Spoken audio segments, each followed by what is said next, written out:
வேற என்னென்ன கமெண்ட்ஸ்லாம் நீங்க பொது வெளியில போகும்போது உங்க அம்மாவோட போகும்போது சைட் அடிக்குதோ இல்ல இந்த மாதிரி விஷயங்கள்லாம் என்ன நடக்குது? இல்ல சார், இவங்க வந்து மத்தவங்க இவங்கள சைட் அடிச்சாலும் பரவாயில்ல. எங்க அம்மா வண்டியில போயிட்டே இருப்பாங்க. பக்கத்துல யாராச்சும் பையன் யாராச்சும் போனா எங்க அம்மா, "ஏன் அந்த பையன் நல்லா இருக்கான்ல?" நான் கூட பார்த்திருக்க மாட்டேன் சார். எங்க அம்மா பார்ப்பாங்க சார். இதே மாரி ரீசென்ட்டா வந்து ஒரு கல்யாணத்துக்கு போயிருந்தோம். அங்க வந்து ஃபோட்டோகிராஃபர் நல்லா இருந்தாரு. நானும் பார்த்தேன், எங்க அம்மாவும் பார்த்தாங்க. ஸ்டேஜ்ல ஃபோட்டோ எடுக்கும்போது பார்த்தாங்க. வந்துட்டு சாப்பிட்டுட்டு இருந்தோம். எங்க அக்கா என் பக்கத்துல இருந்தா. எங்க கசின் இருந்தா.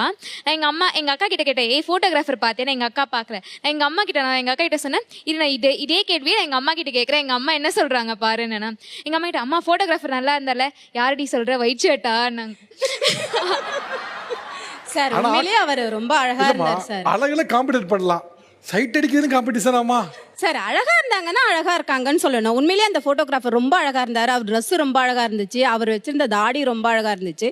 போட்டோ அவர் தான் எடுக்கிறாரு. அப்ப நான் அவரை தான் பார்க்கணும். அவர் எவ்வளவு அழகா இருக்காரு, எப்படி ட்ரெஸ் பண்ணியிருக்காருன்னு பார்க்க தான் செய்யணும்.